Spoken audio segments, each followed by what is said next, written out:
Hola, muy buenas tardes a todos. Bienvenidos a una webinar más que organiza Defenda. Dar la bienvenida también a participantes que en esta jornada se han unido desde Argentina. Bienvenidos a todos ellos. Y bueno, pues sin más vamos a empezar con esta webinar que tiene un título bastante sugerente. Os presento a nuestro ponente de hoy, que es Fernando Santos Urbaneja.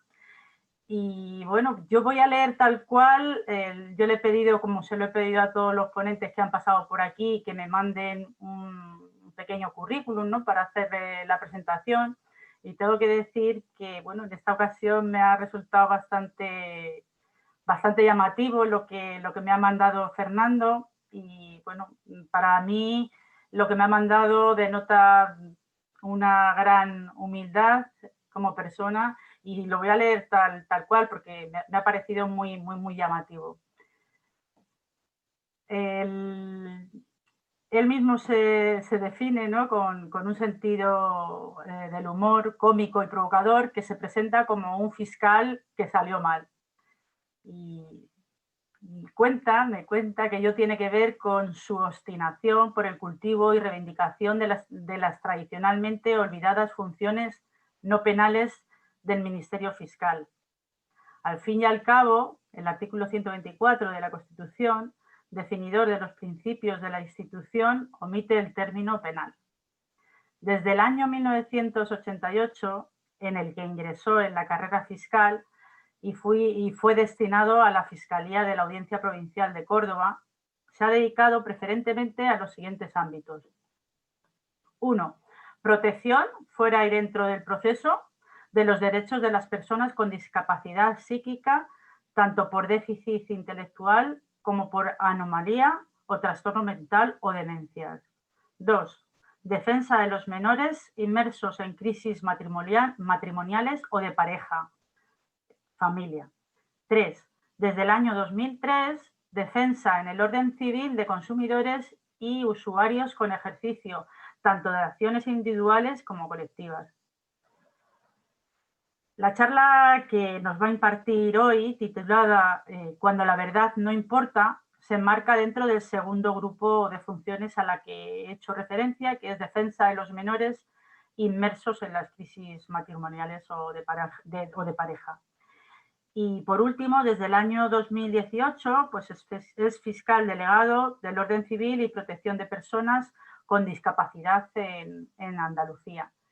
Y bueno, hasta aquí su presentación, y no le voy a robar más tiempo, y sin más le voy a dar la palabra a don Fernando cuando quiera. Lo que sí os quiero decir, que me vayáis a ver, como todas las webinars que hemos hecho hasta ahora, me vais escribiendo las preguntas, y al final de la ponencia será cuando hagamos las preguntas al ponente. Muchas gracias, Fernando. Muchísimas gracias por acompañarnos en la tarde de hoy, y tienes la palabra. Pues nada, a vosotros, muchísimas gracias a vosotros por la oportunidad de hablar de estos temas siempre apasionantes. Un saludo muy especial a quien nos está siguiendo desde Argentina. Es una tierra que quiero doblemente, también a sus profesionales, desde que estuve por allí una estancia y conocí y aprecio en mucho su labor. Ya digo que os agradezco en la persona tanto tuya, María Amparo, como de Mariano, la oportunidad de hablar de esto, y lo voy a hacer en dos partes. La primera, el tema propiamente dicho, y como me habéis contratado para más tiempo, yo creí que era menos, pues después en la segunda parte habrá una suerte, 5 temas más distendidos, más de compartir. Así que voy con la primera parte bajo ese pomposo título de Cuando la verdad no importa. Bueno, tengo que decir que durante 19 años fui profesor del área penal en la Escuela de Práctica Jurídica de Córdoba. Seguro que algunos de los que me están escuchando pues me tuvieron de profesor en aquellos años. Y les tenía que hablar del proceso. Y la primera definición es, ¿qué es proceso? Bueno, pues para mí el proceso siempre fue un montoncillo de papeles, más o menos grande. Yo era me he criado en un juzgado, mi padre era el oficial del juzgado de primera instancia e instrucción de Carrión de los Condes, y cuando llovía pues pasaba jugando al fútbol, a veces con un globo en la sala de vistas, o el lugar preferido era el archivo porque había pistolas, cartuchos y otras cosas de esas. Lo cierto es que para mí el proceso era un montoncillo de papeles hasta que muchos años más tarde descubrí una preciosa definición en el alcalde de Zalamea, de Calderón de la Barca, ¿no? Allí se plantea una situación tensa porque el capitán, don Crespo, quiere llevarse al preso y el alcalde lo quiere retener. Y entonces dice el capitán, yo me he de llevar al preso, ya estoy en ello empeñado. Y dice el alcalde, pues yo por aquí ya he empezado el proceso. Y le dice el capitán, ¿qué es proceso? ¿Qué es el proceso? Pues esto es lo que dice Calderón de la Barca. Unos pliegos de papel que voy juntando para hacer averiguación de la verdad. Bueno, más o menos lo que yo decía, ¿no? Unos pliegos de papel, pero para hacer la averiguación de la verdad. Esta es la cuestión. Para hacer ya aparece, digamos, el término, uno de los términos del título, la verdad. Bueno, ¿y nos interesa toda la verdad? Pues no, toda la verdad no. La lista de los reyes godos no nos interesa. Si me paso de la literatura al cine, hay una película, no recuerdo bien, el título era de estos de Estados Unidos, el abogado que decía a un mafioso de Lampa, y resulta que en la audiencia preliminar del juicio penal, pues le dieron un revolcón porque se enteró el abogado de muchas cosas en la audiencia preliminar. Y entonces reservadamente después le echó una bronca enorme y el mafioso se enfadó y le dice, ¿qué quieres? ¿Que te cuente toda la verdad? Dice, no, solo la que me interesa. Pues ya vamos acotando el tema, solo la que nos interesa. Y ahora ya dice, bueno, ¿y cuál es la verdad? ¿Cuál es la verdad que importa? Bueno, pues eso depende de cada proceso.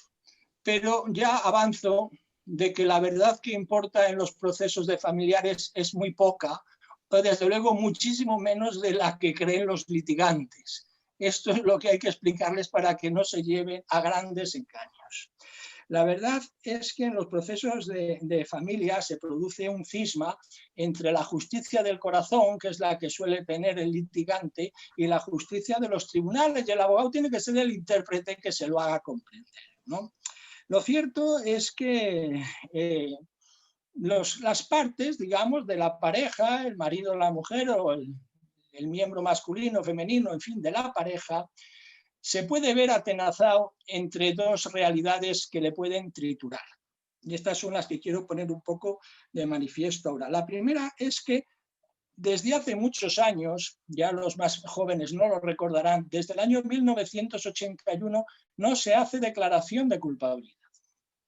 Antes sí, hasta el año 81 había que entrar en el fondo de muchas cosas y aquel al que se le declaraba culpable tenía menos derechos. Ahora, desde entonces, ya no.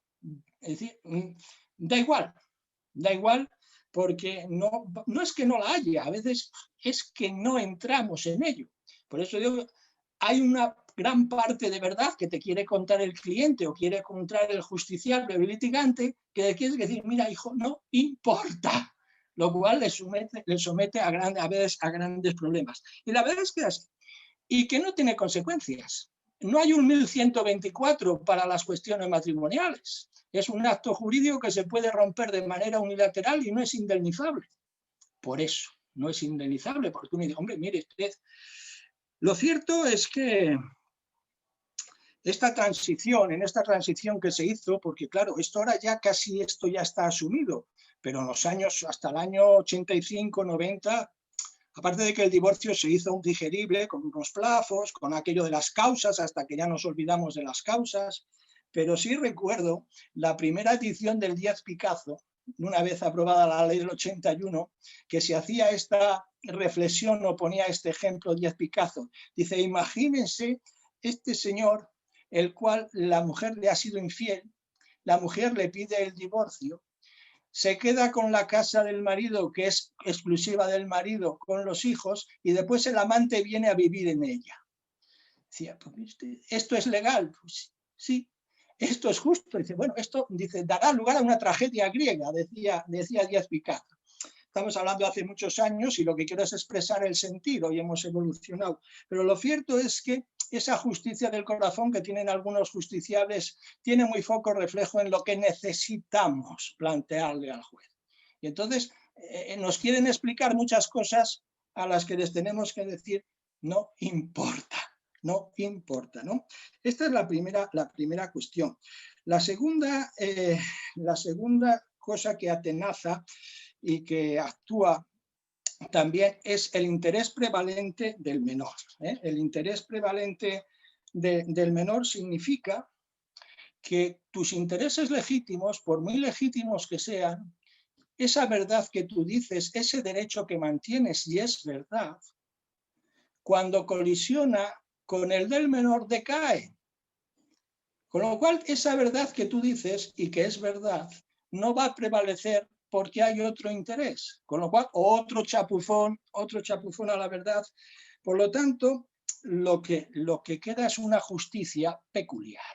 Nos reíamos antes de Navidad, porque en ese periodo previo del juicio, que se ha dado en llamar cuestiones previas y en algunos sitios coacciones previas, donde se mantiene esa situación de a ver si lo arreglamos, pues la abogada, que además ya era de edad madura, era juvenil, pues entraba, salía y al final dice, no puede ser porque mi cliente quiere justicia. Y nos echamos todos a reír. Dice, pero bueno, ¿dónde ha venido aquí? Esto es otra justicia, ¿no? Esta justicia particular, yo lo digo siempre así un poco a lo bruto, con fines didácticos, ¿no? Desde luego nada tiene que ver con la justicia del corazón ni nada tiene que ver con la justicia normal que se puede obtener en un monitorio, en un arrendamiento. Esto es otra cosa. Esta justicia peculiar, donde la mayor parte de la verdad no importa, tiene a mi juicio dos razones.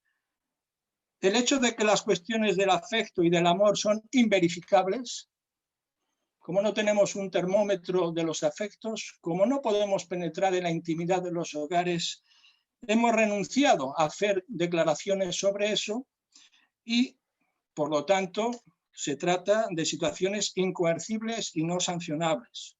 Y, por otro lado, el interés del menor del que voy ahora a hablar, hace que esa justicia que puede, y esos derechos que pueden tener los litigantes, que puede tener el padre, en su caso la madre, decaigan. Y yo creo que esto es lo que hay que explicarle a quien se acerca a un proceso matrimonial, para que no se llame a engaño y para que no plantee pretensiones que en su cabeza tienen todo el sentido, pero que no lo tienen tanto ante un tribunal de la jurisdicción de familia. Bien, pues he dicho a tratar de este concepto siempre reiterativo y recurrente del interés del menor. En una primera aproximación, que es la aproximación jurídica, yo estudié muchísimo este concepto, pues hace 30 años, cuando yo empecé en la jurisdicción de familia, y si a mí me decían que tenía que servir al interés del menor, primero tenía que saber qué era aquello. Lo estudié mucho, escribí algunas cosas sobre eso y al final, por resumir, ofrecí una fórmula que es la siguiente, LC2. ¿Y qué es LC2? La L significa ley. Tendremos que analizar en esta búsqueda, este rastreo de lo que es el interés del menor, lo que dice la ley que es el interés del menor. Empezando por los convenios internacionales, me estoy refiriendo fundamentalmente a la Convención de Derechos del Niño de 20 de noviembre del año 89. Me refiero fundamentalmente ya en España a la Ley Orgánica de Protección Jurídica del Menor, la Ley Orgánica 196. Después, la legislación concordante. La legislación expresa el interés que tiene el Estado en el menor, el interés que lo tiene y mucho. No todo. Todavía recordamos hace unos meses la polémica de la ministra Celaá, ¿no? Que lleva a plantear, bueno, ¿pero de quién son los hijos? Mire, los hijos en principio son de sus padres y a la patria potestad. Ni tanto ni tan calvo. Es decir, lógicamente, pero tampoco se puede negar la legitimidad del Estado a decir que hay un interés. Por lo tanto, esta legislación expresa este interés y lo fundamental, lo que siempre se dice en los libros, lo que decían ya los ilustrados en el siglo XVIII, es que la fundamental función, la principal función de un Estado es educar, la educación. Pues considero que no ha habido una función de la que más se haya abdicado, por lo menos los Estados en las últimas décadas, porque prácticamente se ha abandonado. Hoy se habla mucho de educación en valores y de la educación para la ciudadanía, lamentablemente sin acuerdo, pero yo que llevo 30 años muy atento a esto, tengo que decir que si se empezó a hablar de educación en valores fue por un hecho tremendo. El hecho fue que todos vimos, porque se grabó por las cámaras de seguridad del banco, cómo unos jóvenes cogían un bidón de gasolina y a una indigente que estaba en un cajero la rociaron de gasolina y la quemaron. Se llamaba Rosario Andrinal. No tenía una biografía de marginación precisamente, aunque después llegó a ello. Hace falta ver cuando se pierde el trabajo y el afecto, que pronto podemos llegar a esas situaciones. Lo cierto es que los menores no eran marginales. Eran de clase media alta. Fue un aldabonazo. Al día siguiente se empezó a hablar de educación en valores y después de educación de la ciudadanía. Tenemos un interés público en esto y se educa a los menores, no a los mayores. Por lo tanto, aquí, frente un poco a los que dicen que qué pinta el fiscal en los jueces de familia, pues si ya están sus padres. Bueno, yo tengo que decir que en todos los países del mundo no se deja una cosa tan importante como es lo de los menores únicamente a merced de lo que digan sus progenitores. La segunda cuestión, el C, he dicho el C, hay dos circunstancias para aproximarnos a este concepto de interés del menor. El C1 son las circunstancias sociales. El interés del menor hay que ponerlo en el contexto social, entre otras cosas porque también lo dice, aunque sea para la aplicación de las normas, el artículo 3.1 del Código Civil. Yo recuerdo perfectamente lo que era la vida antes del año 2008 y después del 2008. El día 15 de septiembre del año 2008 se cayó el mundo, se apagó. Fue la quiebra de Lehman Brothers. Fundamentalmente, en el año 2010, la crisis, ahí asistimos a un marco social completamente distinto y que cuando había que hacer modificaciones de medidas, significaba que aquellos menores a los que se les podía haber pagado estudios en Estados Unidos ya no se les podía pagar ni en Albacete. Había una serie de circunstancias que bien resumidamente expongo para tener en cuenta en función de lo que es el interés del menor. Y después las circunstancias de familia, las circunstancias familiares, cada casa es un mundo y hay que verlo, aunque para eso no tenemos lamentablemente pues una bola de cristal. De manera que lo que es el interés del menor tiene para mí esas tres referencias: la legislación, las circunstancias sociales y las individuales de cada familia. Y lo que no es lo aprendí yo un poco pues por de casualidad.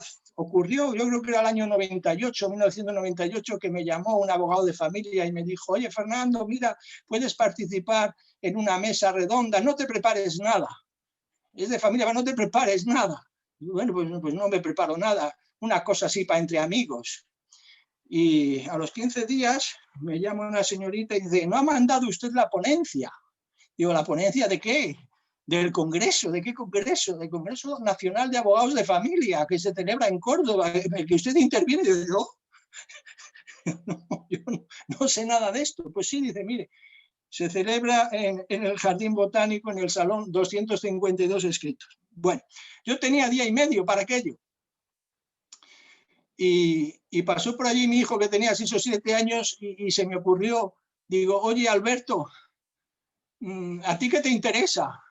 Y me dijo que cambies de coche de una vez, pues tenía el Opel Kadett, que me lleves a la World, que me compres una PlayStation y que me lleves a esquiar a Nueva Cerrada. Creo que fueron los 4, y entonces comprendí que ese era el deseo de mi menor. pero que no debía ser el deseo o el interés del menor, que debía ser otra cosa. Y así enhebré un discurso que, bueno, después gustó y tuve que publicar, se publicó en la revista de Derecho de Familia, ¿no?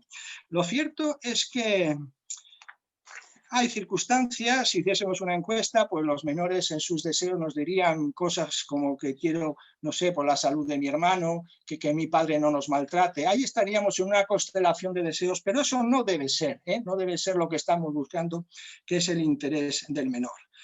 Y desde luego lo que no se puede hacer, y en esto creo que no lo conseguimos, pero no se puede hacer es equiparar el deseo del menor al interés del menor.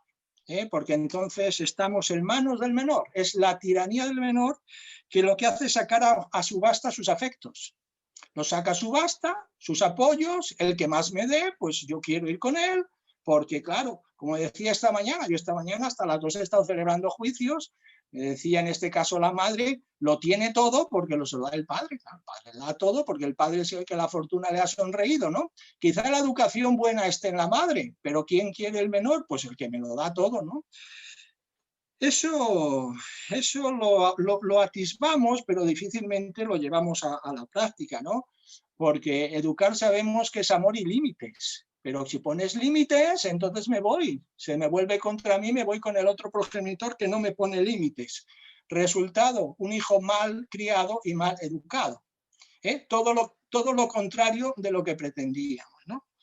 Bueno, pues todo esto tiene un problema grave, esto que estoy contando, que está muy bien para hacer una tesis doctoral, pero que esto es muy difícil de llevar a un tribunal y manejarlo. No sé, tendríamos que hacer, cada juicio duraría 3 días y veríamos, al final esto es inmanejable, aunque sea bonito de contar. Por eso yo me he visto obligado a ir a un atajo, ¿no? Yo cojo realmente un atajo y es lo que llamo yo la aproximación experiencial al concepto de interés del menor. Ya he hecho la aproximación jurídica, la aproximación experiencial o lo que yo podría decir como mensaje de los buenos es que el interés del menor pasa por tener un horizonte de paz, que el futuro le parezca transitable, porque si el futuro no le parece transitable y se une a otras penalidades, puede dar lugar a una cosa de la que no se habla ni se quiere hablar. Pero yo que trabajo mucho la salud mental y también la salud mental juvenil, es tremenda la cifra de suicidios de adolescentes. Tremenda. Nadie quiere hablar de esto. En noviembre tuvimos un caso. Cuando fuimos a hacer el juicio nos faltaba ya un menor, un chico de 16 años, se había suicidado. Entonces, estas cosas existen, aunque no queramos hablarlas. Por lo tanto, tenemos que hacer el futuro transitable y no hay otra manera que sobre la paz. Y la paz solo se hace a través del acuerdo. Un acuerdo justo, un acuerdo razonable. La justicia pactada, siempre con los límites, lógicamente, de la ley, es una posibilidad y además es salud. Muchas personas no saben que la OMS en Ottawa en el año 1986 puso a la justicia como un criterio de salud, y es verdad. Yo suelo decir que los juzgados de familia son los que más afectan a la salud de la ciudad a la que pertenecen. Probablemente los 2 juzgados de familia de Córdoba tengan una afectación en salud mala o buena, depende de cómo lo hagan, mucho más que uno de lo penal o que uno de lo mercantil, porque tocan las fibras más sensibles. Por eso afirmo que si eres profesional de la justicia, eres también profesional de la salud. Por esta razón me admitieron a mí como miembro de la Asociación Española de Neuropsiquiatría. Porque decía, tú no puedes ser porque no eres profesional de la salud. Digo, yo sí lo soy, porque lo soy de la justicia. Pase usted. Ahí sigo. Por eso, de verdad que yo creo que todos hacemos un gran esfuerzo para que se llegue a un acuerdo. Que se llegue a un acuerdo en ese trámite que ya digo un poco, a veces jocosamente llamamos de coacciones previas. Realmente Lo que pasa es que, lo diré también, lo adelanto ahora, lo diré también, es algo de lo que quería compartir dentro de esa otra charleta que tendremos después. Cada vez me llegan más crudos los asuntos. Es que llegan los abogados. ¿Habéis hablado? No. ¿Pero cómo no habéis hablado? ¿Pero cómo habéis llegado aquí sin hablar? ¿Pero cuál es el atranque? Pues no lo saben porque todavía no se han comunicado ni las pretensiones recíprocas. A veces se da la sorpresa de, oye, me parece bien. Ah, bueno. ¿Qué se habla? ¿Delante del juez y del fiscal nada más? Pues esto no suele pasar con gente que tiene 50 años, pero sí más con 30. Es un fenómeno general, tampoco se habla en el Parlamento ya. Hay que hablar. Bueno, con esto termino la parte primera expositiva que tenía que ver con esto de la verdad. Creo, me he esforzado en manifestar que de la verdad posible, la verdad útil es muy poca en los procesos de familia. Y que eso, bueno, hay que hacérselo ver al justiciable y prepararle. Y que el interés del menor, pues también es una noción que sobrevuela sobre las pretensiones de los progenitores. Y, en fin, es verdad que incluso el que esté cerca, ¿no?, del interés del menor, pues se beneficia mucho de ello, ¿no? A veces incluso en situaciones que se gana con malas artes o de mala fe. Me estoy refiriendo a esas denuncias a veces que se ponen y las vemos, las más graves por agresiones sexuales, abusos, malos tratos físicos o malos tratos psíquicos, que tratan de conseguir una orden de alejamiento. Y que la orden de alejamiento supone no visitas y que eso se consolida y a los 3 años se declara que ahí no había ningún motivo. Pero ya has consolidado una situación de hecho de 3 años y eso ya es difícil de romperlo, ¿no? De romperlo.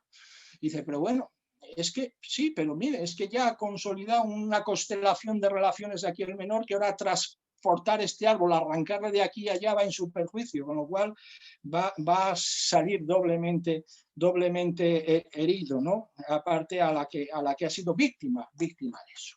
Bueno, pues ahora voy a la segunda parte ya, que tiene que ver con esto que llamo yo el surtido de cuestiones para compartir, ya de una manera que yo pido el comodín del público, ¿no? Es decir, aquí no se trata de hablar de ello y que son 5 puntos, 2 fenómenos que llamo, una cuestión jurídica y 2 cuestiones de futuro. Dentro de los 2 fenómenos, el primero, no sé si es un fenómeno paranormal o un fenómeno mental o social, no lo sé, les pondré de la siguiente manera. La modificación mental del artículo 1.1 del Código Civil. El artículo 1.1 del Código Civil, aunque solo sea por ser el primero, creo que no lo sabemos todo. Las fuentes del derecho son la ley, la costumbre y los principios generales del Estado. Muy bien.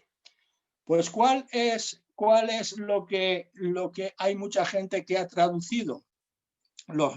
Las fuentes del derecho son mis deseos. Aquí me ha desaparecido la imagen, no sé si se me oye o se me ve. ¿Sí, Marian? Sí, se le ve y se le escucha. Bueno, decía que en la mente de muchos litigantes se ha aparecido esta transmutación, ¿no? Decir que ya la ley, ni la costumbre, ni los principios son la fuente, sino mis deseos. Claro, a partir de ahí se desarrollan una serie de consecuencias terribles, ¿no? Terribles hasta el punto de que en algunas situaciones, bueno, a mí se me da esa situación de que entre uno de los litigantes, diré que más mujeres, lo diré como cronista, no lo digo, más mujeres, que ven a 4 togados profesionales y les sobramos los 4. Entra allí y ve el juez, el fiscal, los 2 abogados que unánimemente dicen esto es así. Dice, pues no señor, porque no me cuadra. Mis deseos van por otro lado, así que me sobran todos ustedes. Esto es una cosa seria, ¿eh? No se da en todos los casos, ni mucho menos, pero digo que es un fenómeno. Lo decía lo de la mujer y que no se me entienda, no se me malentienda, lo digo como cronista. Claro, ese eslogan antiguo ya, por eso quedó muy antiguo, de nosotras parimos, nosotras decidimos. Esto puede dar lugar a equívocos, por eso una media verdad, porque eso es hasta cierto punto. Pero cuando ya tenemos a un niño, una niña, a una persona En ese momento ya está el otro progenitor y está el Estado. Ya somos tres, aparte del juez, como cierre del sistema. Por lo tanto, a veces, pero bueno, ¿por qué voy a tener yo que pactar el régimen de visitas con mi ex? Si aquí decido yo. ¿Por qué voy a tener ese que no? ¿Quién es ese? ¿Quién leches es ese? Ese de allí, ese es el fiscal. ¿Y quién nos ha hecho aquí? ¿No? Hay una situación ahí de, bueno, aquí me sobra mucha gente. Pues no sobra. No sobra, y por eso hay que recordar que es la ley, no tus deseos, la que rige. La ley. Y la ley da entrada al otro progenitor, a que se le atribuye la patria potestad en régimen de igualdad, y da entrada al Ministerio Fiscal, que informa los mutuos acuerdos, interviene en lo contencioso y da la opinión que trata de llevar, lo que hace es llevar el interés del Estado, como ya he explicado, al proceso, ¿no? Bueno, pues esto hace que yo observe muchas veces en los informes, hombre, el informe va dirigido al juez, pero también va dirigido a los litigantes, ¿no? Que a medida que yo informo, y a veces de una manera consciente he advertido errores y digo, pues mire, el litigante cual está en un error por esto, pues salen allí como que han visto, ¿qué está diciendo este hombre? Por eso el otro día hablaba con un abogado que probablemente de Córdoba, que me esté escuchando, que se ocupa mucho de preparar a las partes pues para estas cosas, y que sepan que interviene el fiscal, que lo puede hacer de una manera pasiva o activa, pero que en fin, que tiene una voz y que esa voz tiene sentido, ¿no? El segundo fenómeno también para polemizar o para hablar de ello, es lo que yo definiría como la advertida obstinación de muchas mujeres por negar la custodia compartida. La custodia compartida, hombre, se planteó, era inevitable, en un marco de legislación igualitaria y de paridad, era inevitable que llegásemos a la custodia compartida, ¿no? Lo que pasa es que, como yo suelo decir, la única partida en que a la mujer le salía de ver era en esto. Le salía de ver en la relación con los hijos, que tradicionalmente era mucho mayor, mucho menor en el de los hombres, ¿no? Además, yo de verdad veo muchos hombres que en los juicios que verdaderamente se acercan a la custodia compartida, no como eso que se dice que también lo hay por quitar la pensión de alimentos, sino porque verdaderamente quieren pasar más tiempo con los hijos, ¿no? Lo cierto es que para mí, yo a mí lo que me saldría un poco espontáneo decir, pues menos mal, ¿no? Menos mal que puedo compartir, que puedo hacer más cosas, que puedo tener una vida, porque si no, pues mi vida en alguna manera se queda colonizada por el cuidado. Igual le tengo que dar la razón a José Antonio Marina. José Antonio Marina es escritor, pedagogo, y en fin, ha escrito mucho, se prodiga también antes más en medios de comunicación, que tiene una obra de las muchas que se titula La Revolución de las Mujeres. Es una obra que fundamentalmente son fotos. Él lo llama sociografía, porque es un encadenado de fotos que se va viendo la evolución del papel de la mujer, ¿no? Y él dice una cosa que a mí me impresionó o me hizo pensar. Dice, la mujer, aunque parezca que se ha emancipado de todo y que ha alcanzado las cotas de libertad, dice, tiene dos problemas. Dice, no se ha emancipado de dos cosas. Una es del cuidado de los hijos menores y otra de la tiranía de la moda y de la imagen. Yo no me voy a meter con la moda y la imagen, pero sí un poquito voy a hacer la reflexión esta sobre el cuidado de los hijos, en la medida que veo que se niegan a ceder ahí nada.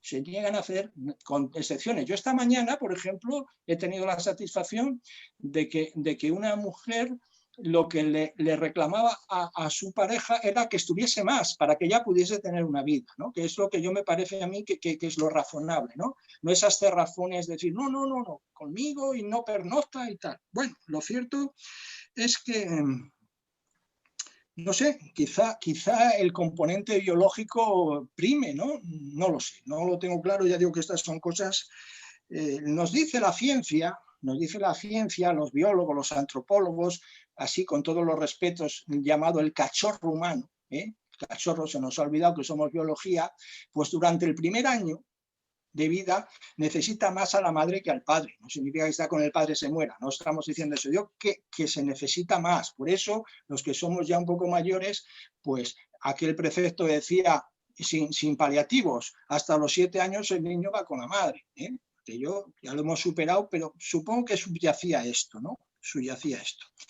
Yo creo que la custodia compartida tiene muchas ventajas, tiene muchas ventajas si se dan las condiciones, sobre todo porque permite conciliar la vida laboral y familiar en régimen de igualdad. Creo también que evita esa tiranía de la que he hablado, de sacar a subasta los afectos, las custodias, y además permite vivir con el padre o con la madre, con el progenitor todos los días de la semana, no el fin de semana, que es cuando pasan las cosas guays, ¿no? Es decir, no, cuando. Entonces, bien, la cuestión siguiente es una cuestión jurídica que yo la veo clara, no la he planteado nunca en público, sí en algún dictamen, y que también, pues bueno, puede que se considere una ocurrencia, pero bueno, yo no mando en mi inteligencia, yo la expongo, y si es una ocurrencia, pues la tiramos al cesto de los papeles. La definiría así: la capacidad de decidir sobre el régimen de relación con sus progenitores, es decir, el régimen de estancia y de visitas, por parte del joven menor maduro.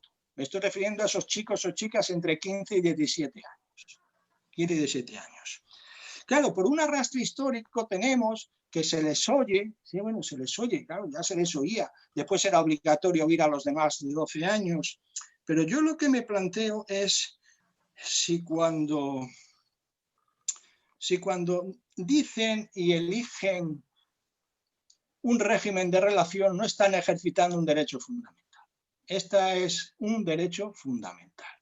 Hombre, cuando estamos en las audiencias reservadas, cuando la audiencia al menor reservadamente, que está el juez y está el fiscal, cuando se les impone se les dice como imposición que tienes que vivir con tu padre o con tu madre, generan unas tensiones terribles.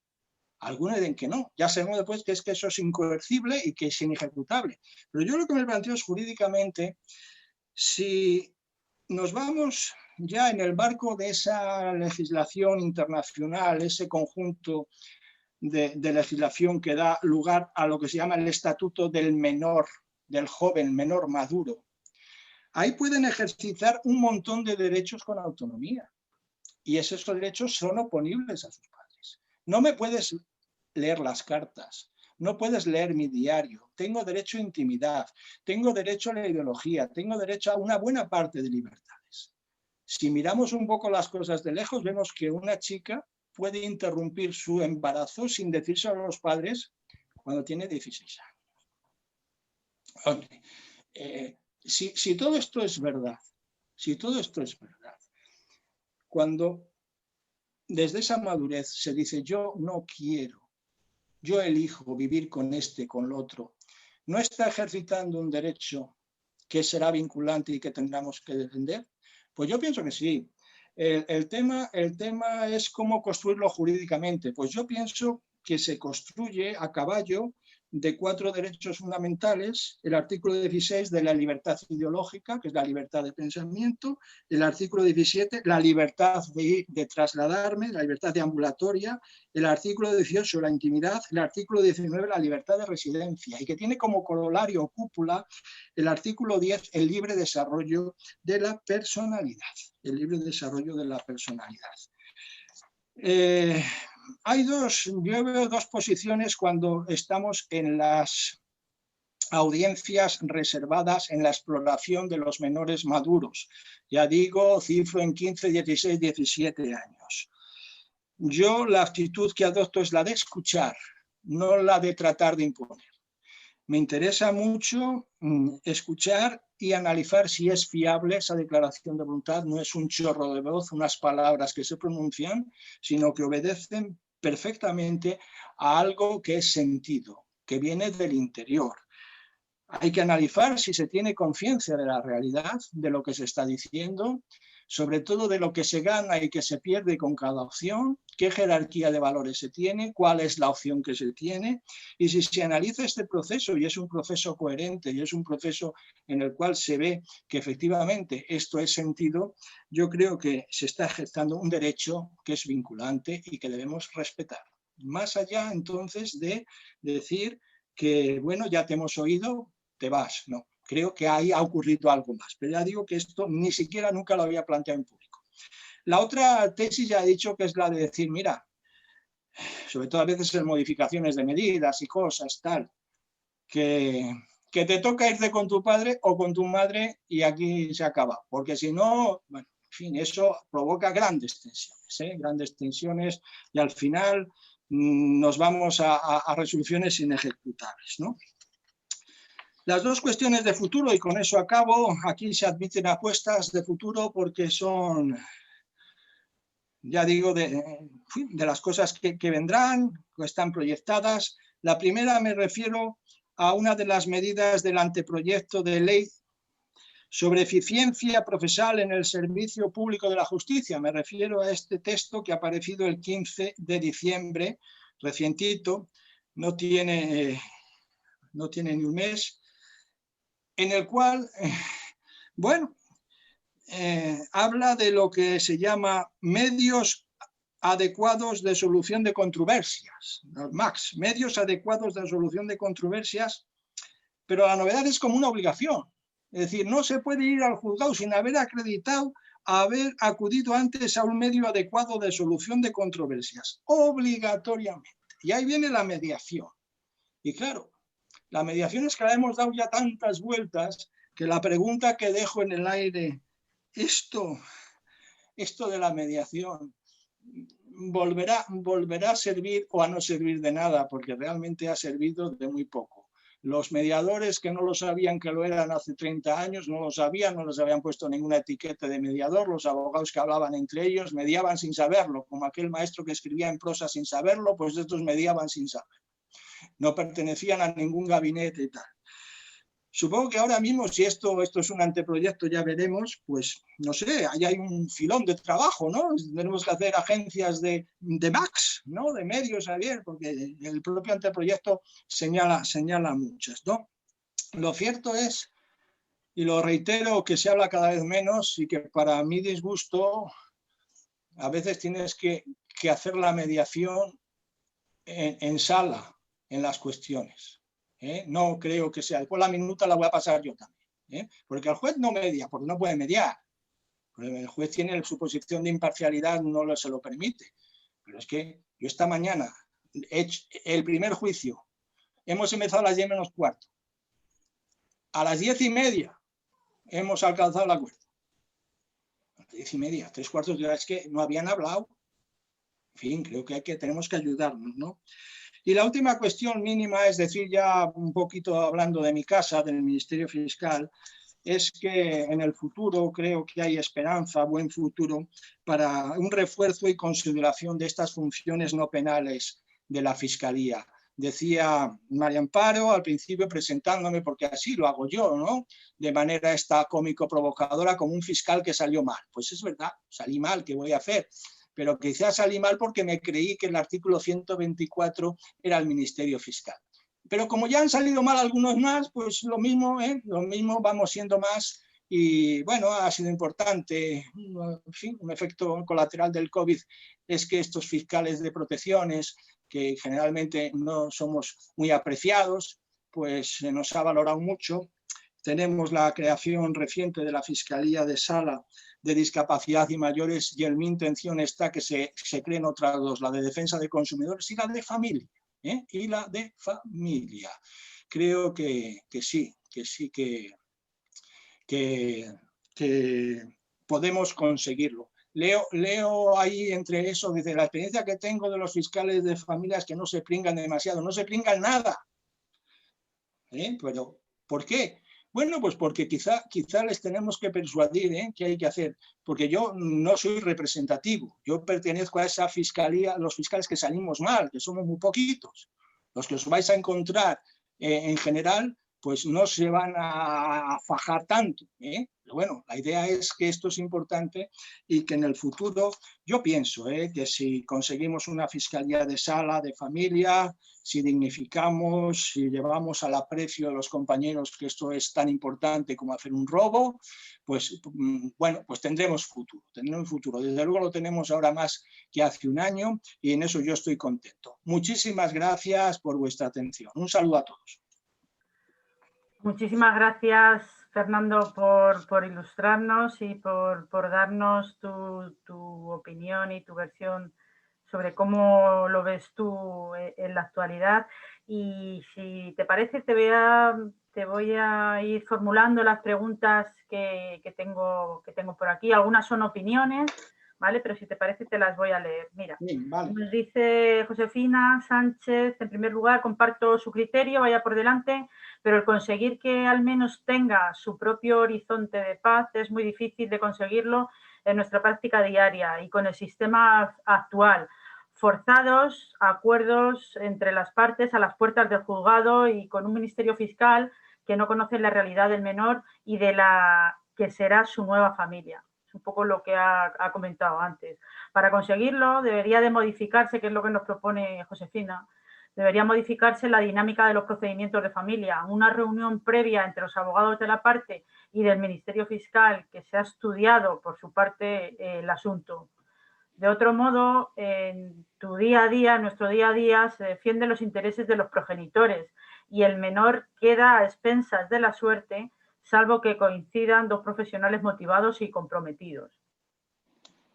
¿Qué opina de lo que nos cuenta José? No, estoy completamente de acuerdo. Sí sería muy bueno eso de que tuviésemos esa reunión previa, ¿verdad? Esa reunión previa. Lo que pasa es que eso llevaría a cambiar por lo menos la estructura del fiscal. Bueno, tengo que recordar que ya la mediación, esto de la reunión previa como mediación ya se intentó, ¿eh? No estaba el fiscal, pero digo ya entre los gabinetes pero bueno, desde luego el fiscal le da allí, bueno, es otro ingrediente, un ingrediente que le falta, ¿no? al negocio jurídico, ese acto jurídico plurilateral. Pero para eso hace falta, de verdad, que todos sintamos que estamos haciendo algo importante, ¿no? Es decir, y aquí, hombre, yo ya digo que venimos un poco, yo veo déficit, que venimos en rebajas todos. Es decir, que ni se pringan tanto ya los abogados y los fiscales lo mismo de siempre. Pero es decir, que al final es verdad. Esta realidad que yo contemplo y critico, lo que trato es de incidir en algo para mejorarla, para mejorarla. Pero que ese fenómeno transversal de que ya no nos gusta hablar, digo en la discrepancia, que nuestras diferencias, es que lo vemos en el Parlamento, cuentan votos por decreto, ya no, que resuelva el juez, no, hombre, que resuelva el juez, ¿no? Entonces, si hacemos esto así, pues lo del interés del menor será lo que resulte, claro, lo que resulte de una serie de fuerzas, ¿no? Pero no va a ser una cosa, digamos, que muy meditada. No obstante, sí digo que no todos los acuerdos, desde luego los que hacemos en Córdoba, conmigo no son forzados. Si hay que estar 3/4 de hora y a la mínima se celebra. A la mínima se celebra. Porque si no, es que yo cuando llegué a Córdoba y empecé hace 30 años a despachar mutuos acuerdos, me puse de cada 10 devolvía 9. Devolvía 9. No al principio, un poco después, porque teníamos colapsada la segunda instancia con mutuos acuerdos. Claro, porque como eran injustos, como eran desequilibrados, pues salías del paso y una vez pasado el disparo emocional y el atranque, a la contemplación serena aquello era irresistible, a apelar, a modificar, a tal. No.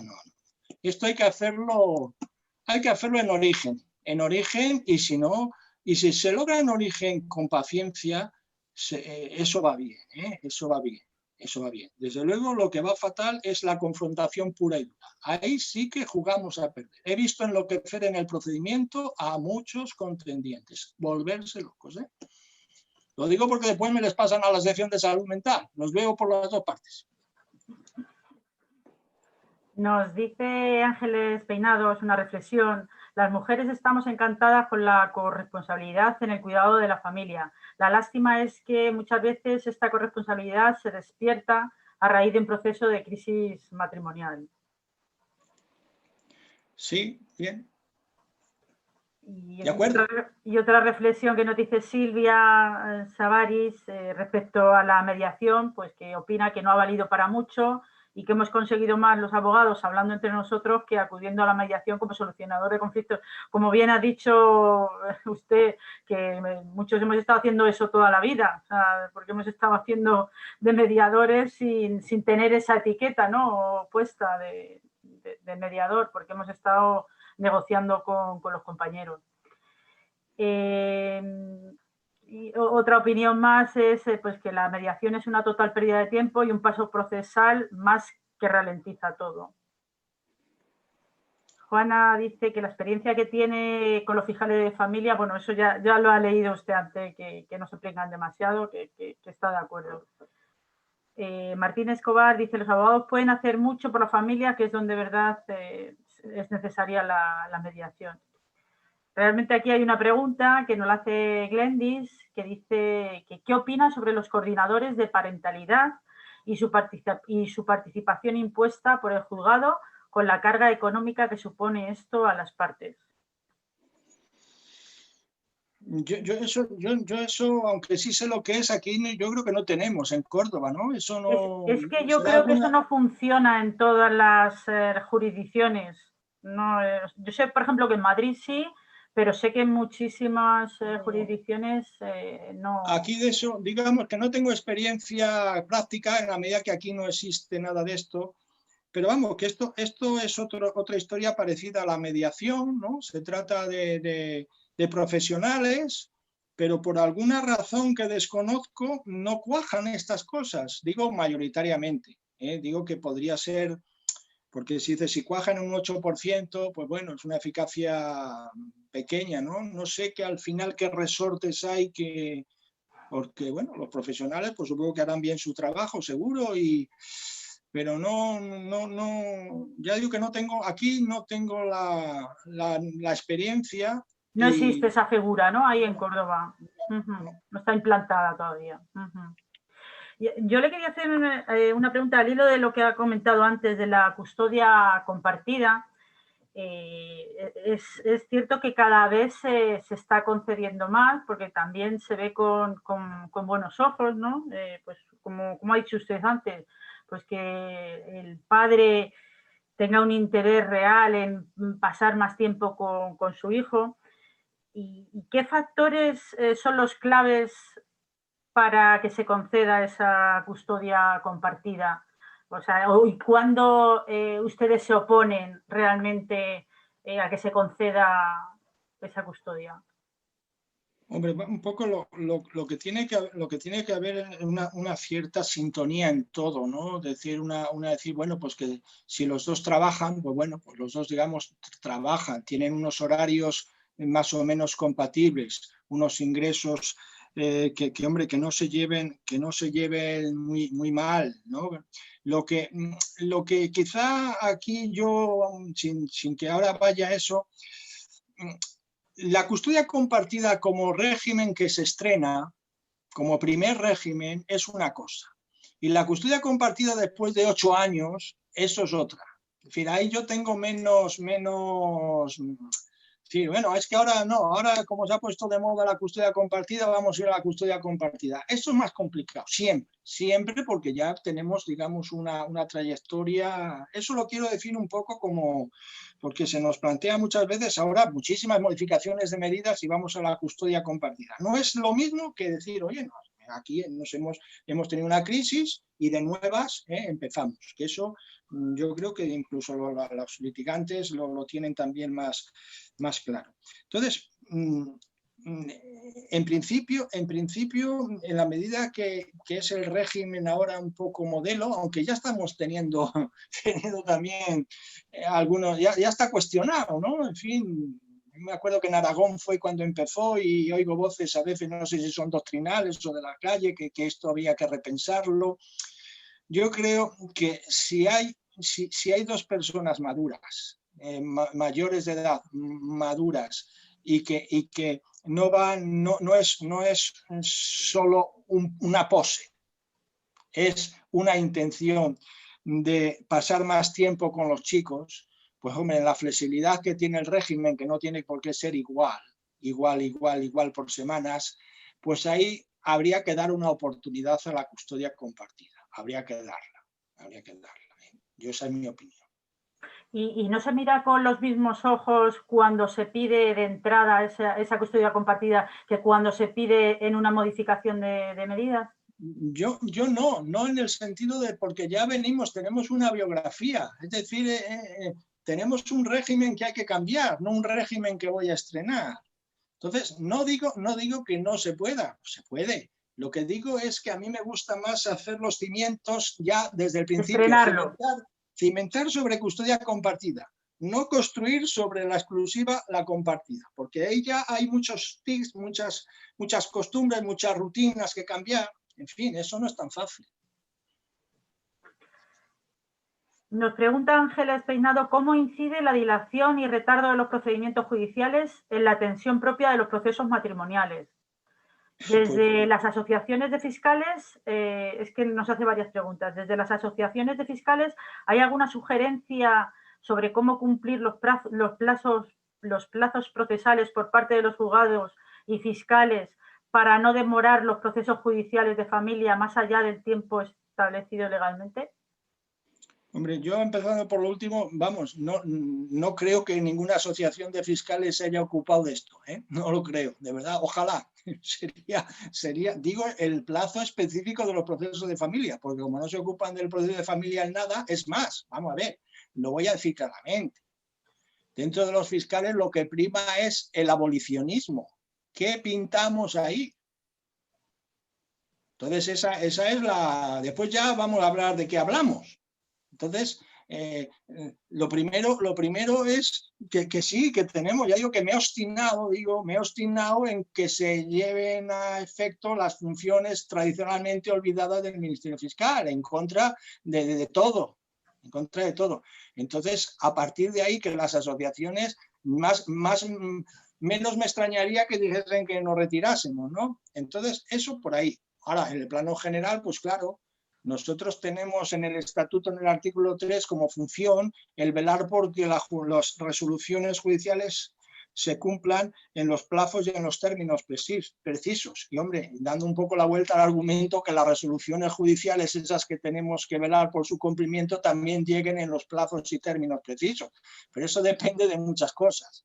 Depende de muchas cosas. Hay juzgados que van al día y juzgados que llevan 5 años de retraso. Totalmente de acuerdo.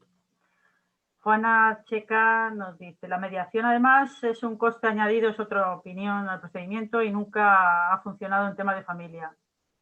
Los procedimientos en los que he usado han terminado con modificaciones de medidas. No sé si a los mediadores también los fuerzan un poco y las partes, por no irlo, se conforman y después se arrepienten, que es un poco lo que ha comentado también del tema de las audiencias. Silvia Savaris comenta que en mi plaza he de decir que en ocasiones se oponen sin razón alguna a custodia compartida, simplemente porque la madre se empecina en que la custodia es la custodia exclusiva. Creo que dándose los presupuestos necesarios para ello se debería otorgar la custodia compartida. Los padres perciben que los tienen en cuenta solo para pasar pensión y gastos y concederles unos días de visitas, cuando muchos han estado centrados en su cuidado durante el matrimonio y tras la ruptura quieren apartarlo lo más posible. He llegado a escuchar que solicita la compartida solo por no pasar pensión. Sí, eso forma parte de la mitología, de que es verdad. Sí, esos mitos no son mitos porque son realidad. A mí me gusta mucho la estadística, porque es la que te centra. Es decir, es que hay que... ¿Cuántos?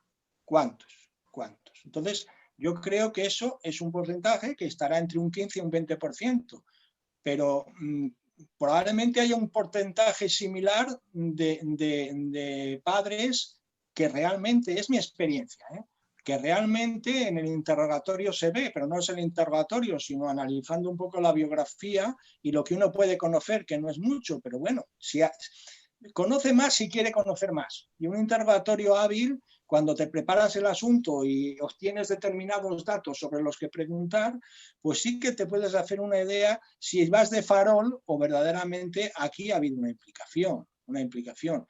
Entonces hay gente, la inmediación, hombre, los que tenemos ya unos trienios, creo que sí captamos cuando lo que se dice brota del corazón o no.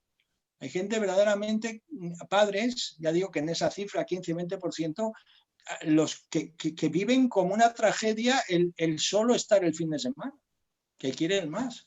Y hay otros que dicen, pues ahora te vas a fastidiar, que voy a pedir la custodia compartida para no pagarte la pensión y después mi abuela, su abuela, mi madre es la que le va a cuidar. Bueno, pues hay de todo, ¿no? Pero lo importante es ponerle porcentajes, si se puede, a cada uno.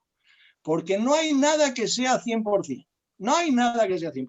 Entonces, al final, uno tiene que tomar decisiones en función de lo que sea mayoritario, no al revés, de lo minoritario, que es lo que a veces pasa, ¿no? Yo a veces pongo el ejemplo de que está demostrado que un 3% de las muertes en tráfico la causa el cinturón de seguridad.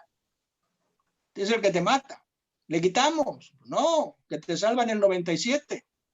Entonces, a veces hay gente que elabora sus hipótesis sobre lo más excéntrico. Lo malo si son legisladores, son verdadero peligro. Pero bueno, también hay jueces que elaboran sus sentencias por y si pasa aquello, bueno, y si pasa, mira, y si pasa, pues que pase, ¿no? Tenemos que ir por el centro de la carretera, que es donde están las cosas medias, ¿no?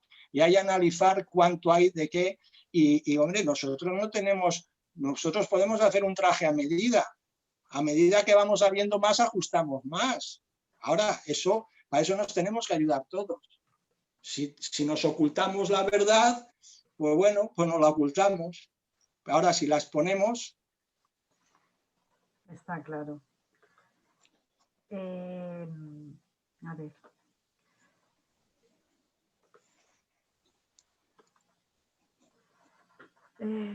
A ver...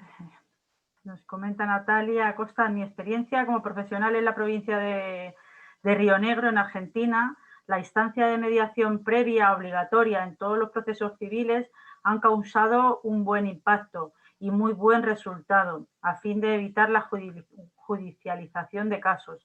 Tanto fue así que a posteriori se ha implementado especialmente en materia de divorcios y recientemente como herramienta esencial en el primer Código Procesal de Familia. Qué interesante. No, es que de verdad que lo mismo que la chirimoya se cría mejor ahí en Motril, pues en otros sitios, es decir, que esto es cultura.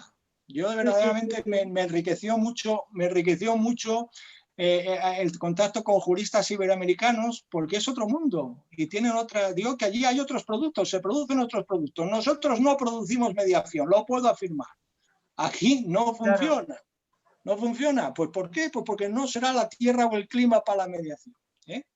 ¿Qué le vamos a hacer? De todas maneras, hay un dato que me llama relativamente la atención porque en la nota de prensa que el Ministerio de Justicia facilitó cuando da a conocer el anteproyecto de medidas de eficiencia, dice que con esto de la mediación se puede reducir hasta un 25%. O sea, que ya el techo le pone en una cuarta parte. Bueno, sí, ya tampoco ha puesto el listón muy alto, ¿no? Dice...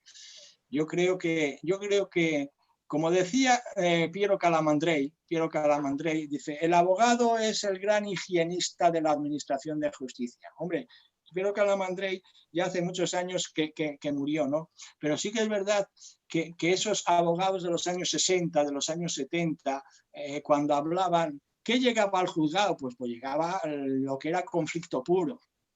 Ya, pero que ellos normalmente los abogados evitan mucho. O sea, que esto ya estaba inventado. Ahora lo podemos llamar como lo llamemos. Mediación, lo otro, lo de más allá. Pero lo que tiene que haber es un poquito lo que yo digo, esa conciencia de que mis deseos no es la ley. Yo creo que este es el tema. Mis deseos no es la ley. Porque si mis deseos es la ley, no hay manera de avanzar. Está claro. Le voy a dar paso a Mariano, que quiere saludarle y además va a aprovechar para hacerle una pregunta. Mariano, cuando quieras. Bueno, buenas tardes, Fernando, y a todos. Fernando, perdón que no he estado al principio, duendecillos informáticos me lo han impedido. se ha puesto a actualizar el ordenador justo cuando empezábamos, cosas que suelen pasar en los directos. Te doy un gran abrazo y muchísimas gracias por estar aquí, por tu interesante charla. También le doy las gracias a todos los participantes, a nuestros compañeros de Argentina, a todos los de aquí de España. He visto varios amigos, he visto antes que estaba Andrea, una amiga personal, que no sé si anda por ahí, a mucha gente de Argentina, a otros que no son de la asociación. Y a ti en especial, porque sé que estás muy ocupado y que es un gran favor el que nos hace. Y decirle a todos los que estáis escuchando que Fernando es un tipo majísimo, que está siempre abierto a ayudar, a enseñar y bueno, creo que tenéis una oportunidad, o hemos tenido una oportunidad de oro hoy. Y por cierto, darte la enhorabuena, por ahora es una de las webinar que más expectación han creado y que más gente ha acudido. O sea, que enhorabuena, Fernando, por algo será. Te estás convirtiendo en un youtuber de éxito. Sí. Bueno, oye, una cosa que no he dicho, digo, por eso del youtuber, yo es que tengo una página web, un canal de YouTube y un blog. Bueno, todas estas cosas del interés del menor y cuestiones de familia, todas esas cosas están en escritos míos en un blog que se llama fernandosantosurbaneja.blog. Lo digo porque hay en cuestiones de menores y familia, bueno, pues estas cosas que hoy ya son puntos de llegada, pues ahí están expuestas con un poquito más bueno, con más argumento, ¿no? Lo digo porque todo complementa. Es bonita la charla, ayuda, es más amena, pero también se puede complementar una tarde un poco de aburrimiento con la lectura de esos textos. Pues yo, para animar un poco el debate, el cotarro, para darle un poco de caña al cotarro, voy a decir quizá un par de cosillas, a ver si se mueve el avispero y la gente empieza a charlar. Yo en cuanto a... que también es un poco crítica a vosotros los fiscales, en cuanto a lo que me dices del primer fenómeno de la modificación mental de la fuente del derecho, ¿no? Del artículo 1.1 del Código Civil Español, que lo hemos modificado para que sea nuestro deseo. Bueno, yo creo que también se ha cambiado un poco el orden de prelación y casi todos los que hemos trabajado algo en familia o en violencia de género, se ha puesto la costumbre por encima de la ley. Porque la costumbre es dar un tipo de custodia y un tipo de parámetros y prácticamente no se pregunta. Yo recuerdo este verano un caso que tuve que cuando llegué, era festivo y tal, cuando llegué me dijo la jueza de guardia, me dijo, llegué para saludar, para dar los buenos días y me dijo, bueno, letrado, ¿qué cantidad ponemos? Y digo, ¿cómo? Sí, la pensión de alimentos, que para ir acelerando ya. Si no hemos todavía ni empezado. Ya lo daba, por supuesto, incluso la jueza, ¿no? Y creo que me gustaría que los compañeros hablasen sobre esto. Eso por un sitio y luego sobre la mediación. Me alegra muchísimo que los compañeros de Argentina hayan puesto su versión porque estaba plenamente convencido de que no valía para nada. Que era una total pérdida de tiempo, por lo menos en España, y de hecho creo que todos los que tenemos, que yo no llevo apenas laboral, pero llevo algo, la conciliación esta previa que es obligatoria en el CEMAS que te hace, puede haber solucionado un 25%, no, si soluciona un 5% será todo lo más. Y lo único que hace es ralentizar 3-4 meses el procedimiento, 2 meses y más trabajo. Me gustaría que comentaras un poquitín de esto y que los compañeros se animen, que para eso estamos aquí y tenemos un ponente de oro. Bueno, yo comento lo del usus fori, eso que es más que la costumbre como fuente de derecho, esto son los usus fori, es decir, lo que se hace en los tribunales, que es algo un poco distinto. Pues yo cuando me preguntan, dice, oye, mira que tengo un asunto de Toledo, digo, no sé nada, de Toledo donde sea, es decir, que yo... Es tan importante el usus fori que realmente el abogado que más interesante para un asunto es el abogado más cercano al juzgado, el que sabe cuáles son las costumbres. Yo decía a mis alumnos de la Escuela de Práctica Jurídica que si fuésemos serios en el tablón ese que había antes en los juzgados, decía, aquí lo hacemos así, ¿no? Aquí lo hacemos así. Y no sé si se me escucha, Mariano. Sí, perfectamente. Sí, es que a veces pierdo la imagen y me parece que estoy hablando solo. No.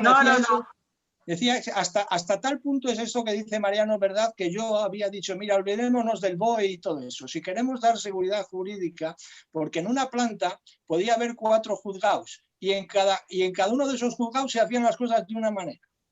Por lo tanto, para dar seguridad, decir, aquí lo hacemos así, ¿eh? No voy a ser un poco tan así como aquel abogado que puso una demanda y dice, otro sí, para el caso de que esta demanda sea turnada al juzgado número 4, que se me tenga por desistido, ¿no? Bueno, pues había los usuarios. Eso cada uno puede contar su película y eso no es bueno. Lo que pasa es que al final pensar cada asunto es muy complicado, incluso imposible. Entonces nos vamos a lugares comunes o clichés. Mira, cuando resulta que largo por ancho toma esta talla, pum, pum, pum, pum, todos esto, y al final hacemos categorías. Tú cuál eres del Betis, pues te ha caído esto, tú cuál eres del otro, te ha caído lo otro. Y así la cabeza no perece, ¿eh? Así no le dices al funcionario, toma, código 3, código 4, código 5, código 6, claro. Eso no es lo que debe ser, pero después hay sitios donde hay más tiempo para reflexionar y se quiere, otros donde no hay y no se puede, en fin, eso es la casuística. Y la mediación, vamos a ver, la mediación no he visto, hace unos años el Consejo General hizo un verdadero esfuerzo, pero un esfuerzo que comisionó a los vocales y a gente de los letrados para que fuesen audiencia por audiencia, fueron juzgados por juzgado, fueron colegio de abogados, en fin, aquello fueron como unos comerciales que salieron a vender la mediación, pero al máximo nivel. Nada. Que vengan los argentinos, a ver, que nos enseñen. Y que nos lo cuenten, cómo lo han hecho de bien. Nos pregunta otra compañera, que ya lo ha aludido un poco usted, pero si lo quiere matizar algo más, que nos pregunta qué factores les alertan a ustedes durante la vista para la no concesión de la custodia compartida. ¿Qué le chirría, algo que le chirríe mucho para decir, mira, no? Fundamentalmente, eso que he dicho, el que sea una pose, el que no sea, a veces, yo el otro día se reía conmigo el juez porque iba uno muy bien, iba muy bien, y cuál, pues claro, el tema, yo cuando estamos, lo mismo cuando se presentan varios tutores para una persona o cuando se presentan varios para decir yo quiero la custodia o la compartida, bueno, ¿qué ofreces? ¿Sí? ¿Cuál es tu programa? ¿Cómo has pensado? ¿No? Pero vienen sin programa. Y como vienen sin programa, dice, pues no, mis planes son comprar, dice, un chalet ahí en un pueblo a 50 kilómetros. Dice, ¿por qué? Pues porque yo allí tengo. Dice, ya, el menor le has escabechado. Porque el menor lo tiene subidas aquí. Estaba pensando en él. Claramente. El juez lo pilló a la primera. Y ahí metió la pata, ¿no? Entonces, eso que he dicho antes, se nota. Lo mismo que se nota cuando un testigo dice la verdad, que casi no se nota nunca porque, en fin, digo, pero que se nota. Entonces, eso al final es ese mensaje no verbal, ese mensaje emocional, lo que al final te llega a convencer, más que lo que se pronuncie, que eso lo puede pronunciar todo. Después están los papeles que no sirven para nada, ¿no? La verdad oficial y la verdad real, qué distantes están. Yo ahora esto ya no lo uso, pero me iba sobre todas las apelaciones con una estadística que fue relevante en su día, pero hoy ya no la uso, ¿no? Decía, vamos a ver, pensión por alimentos. Fulano, no tengo, porque no tengo. Esta mañana yo recordaba con otro abogado ya de mi edad, cuando decía, es que no puedo pagar nada porque no tengo nada, pero nada. Y entonces aquel viejo magistrado que recordamos decía, dice el demandado que no puede pagar nada porque no tiene nada, pero no debe de ser verdad porque ha llegado vivo al procedimiento, ¿no? Entonces, en fin. Bueno, la estadística que yo manejaba era que Córdoba aparecía como la renta per cápita penúltima de todas las provincias de España, la penúltima. Y como compra de coches, la segunda por arriba. Y mire, eran tiempos mejores donde la joyería en Córdoba no puede ser que sea la que más coches venda, la segunda, y la que tenga la penúltima en renta per cápita. Entonces, la verdad oficial la tienes que poner un poco en cuestión y ir a las presunciones judiciales, a las reglas de la sana crítica y todo eso. Todo eso hay que navegar por ahí y ser un poco intuitivo. Tenemos licencia para ello en familia porque buscamos la verdad de fondo. Esto en mercantil o en un monitorio de reclamación de cantidad obviamente no lo hacemos. La flexibilidad que nos permite los juzgados de familia porque está el interés del menor y cuestiones públicas, ¿no? Entonces, pues eso es lo que me sugiere esto.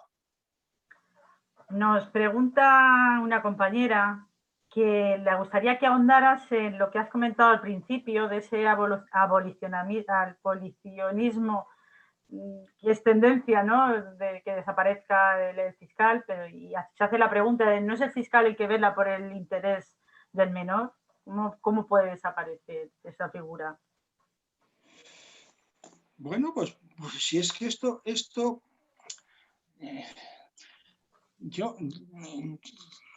yo tengo la perplejidad mantenida, ¿no? Es decir, yo he llegado, digamos, yo tengo una especie de eslogan que cada vez, hombre, afortunadamente más gente dice, otra manera de ser fiscal.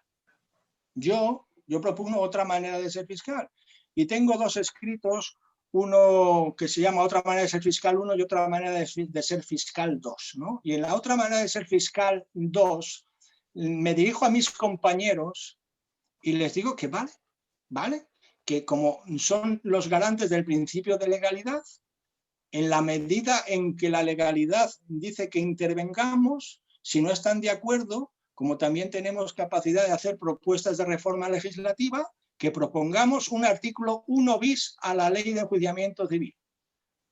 1 bis. Cualquier mención al Ministerio Fiscal en esta ley se tendrá por no puesta. O hacen eso o asumimos.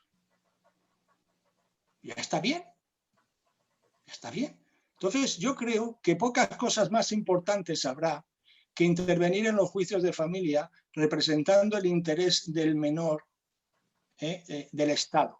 Ahora, si solo lo creemos tres, si el primero que no se lo cree es el Estado, porque ya he dicho que si hay algo de lo que se hayan abdicado los gobiernos todos ha sido de educar, y que solo aquel caso paradigmático de Rosario Endrinal hizo que se hablase de la educación en valores, pero la tristeza que la educación para la ciudadanía, esa asignatura, solo en España no ha habido consenso, solo en España. En todos los demás ha habido consenso. Es que no podemos tener consenso para explicar la Constitución, no podemos tener consenso para explicar los derechos fundamentales y los principios rectores de la Constitución. Si no tenemos consenso para eso, tenemos un problema grave como sociedad. Y eso es lo que hay que educar, además de las matemáticas y lo otro, y lo otro, y lo otro. Porque estamos asumiendo unos grados de amoralidad y de inmadurez y de inadaptación en nuestros jóvenes que lo estamos pagando ya muy caro. Porque esto se puede convivir con una sociedad en que tengas un 2 por 3% de este perfil, pero no un 10 o un 15%. Y tenemos noticias horribles que cuando se las cuentas te dicen, pero ¿y esto está mal? Esta mañana, me parece que ayer en Onda Cero oía, ¿no?, una situación terrible de compartir unos vídeos terribles. Y bueno, dice, oye, es divertido. Es divertido. ¿Cómo va a ser divertido, por Dios? Pero si piensan realmente que es divertido, es que en esa cabeza faltan muchas ideas, muchos principios, muchos valores que son los de la Constitución. Ahora, si no se educa, yo es que en el año 95 el Consejo General del Poder Judicial me encargó un trabajo sobre la televisión y los menores, ¿no? Y entonces ya se hacía un poco la evolución cuando la televisión niñera, la televisión educa, lo de Barrio Sésamo, lo de todo aquello, bueno, aquello ya lo ponían como... Y el punto de inflexión fue Bola de Dragón. Donde ya las cosas ya... Después vinieron los Simpsons que ya cuando los veo yo con mi hija ya me parecen que no los puedo ni ver yo.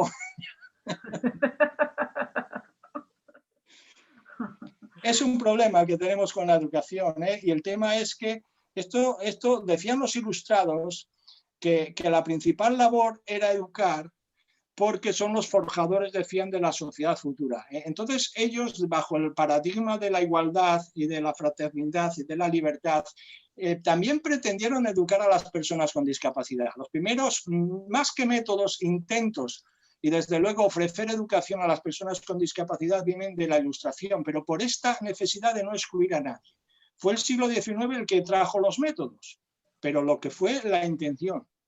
Y ahora ya, si no se educan ni en la escuela, ni se educan los padres, pues como uno se eduque con el teléfono móvil, donde tiene acceso a todo el horror, tenemos un problema que estamos ya pagando, pero que vamos a pagar todavía porque esta sombra es alargada, ¿no? El tema hoy en salud mental juvenil, el principal problema no son, bueno, psicosis no hay en salud mental, es la inadaptación, la inmadurez y la inadaptación. Es tremendamente inhabilitante. Pero porque hay un vacío, hay un vacío de una estructura mental que nunca, esto es un producto de la posmodernidad, nunca hemos tenido esto. Mariano, que no sé por qué no lo quiere decir, intervenir, bueno, lo ha puesto por aquí, le pregunta qué le parece que los poderes públicos están interesados en la capacitación ética, moral, intelectual y humana de los educandos. Pues yo no sé, ¿es una pregunta o es una pregunta, un chiste? Le pregunta que qué le parece si los poderes públicos están interesados en la capacitación ética, moral, intelectual y humana de los educandos. Es que creo que no, yo no creo que no, vamos, que en absoluto, vamos, en absoluto. Aquí cada uno viene comido de casa, ¿no? Y el pero no creo que en eso haya una política de Estado, para nada, ¿eh? Pues yo creo que con esto vamos a cerrar, porque aparte de que ya es la hora, que son ya las 8:30, que hemos llegado justo al límite, ha podido contestar a todas las preguntas que nos han hecho todos. Y nada más que volverle a agradecer una vez más su tiempo, esta webinar que ha sido maravillosa. Le reitero las gracias que nos están dando, gracias, muy interesante, enhorabuena al ponente, o sea, se lo traduzco toda la enhorabuena que nos está dando y eso, muchísimas gracias por esta ponencia. Creo que Mariano quiere decir algo. Bueno, yo quiero mandarle un abrazo a Fernando y que, por favor, vuelve cuando quieras. Por supuesto, que esta es su casa. Ahora es muy cómodo, ahora no hay que coger aves, ni aviones, ni nada. Ahora... No, cuando haya que ir a Córdoba también será cómodo, no te preocupes, ya lo buscaremos allí. Yo hace poco ya digo que he estado en Iberoamérica y ahora ya pues entro en conexión también por la webinar y la verdad es que cuando ve que yo tenía que ir a Iberoamérica tenía que estar una semana y era un atragantón para el trabajo y ahora mismo con este formato lo que se quiera, no hay problema. Pues mil gracias de verdad por venir, Fernando. Yo creo a todos los participantes, creo que ha sido muy interesante la ponencia, ya ha tenido una aceptación enorme. Saldrá como la mayoría saben, lo colgaremos en nuestro canal de YouTube también. Imagino que todo el mundo está de acuerdo. Bueno, ha firmado el acuerdo, ¿no? Antes de entrar porque se graba. Y bueno, tú también saldrás, Fernando, que lo sepas. Hombre, claro. Y te daremos un enlace para que lo pongas en tu blog, por supuesto. Ahí, que eso va directamente al blog. Claro. En el canal, ¿no? Que tiene un canal también de YouTube. Sí, de una página web. Tengo tres cosas. Muy bien. Pero no controlo ninguna, eso me lo hacen otros. Vale. Bueno, ¿el canal cómo se llama? ¿Igual que el blog? Sí, todo Fernando Santos Urbaneja, sí. Y además, entre unos y otros hay acceso directo entre unas cosas y otras. Perfecto. Pues un placer, de verdad. Un placer contar con usted, Fernando. Un abrazo y hasta cuando quiera. Está a su casa. Vale. Hasta luego. Adiós.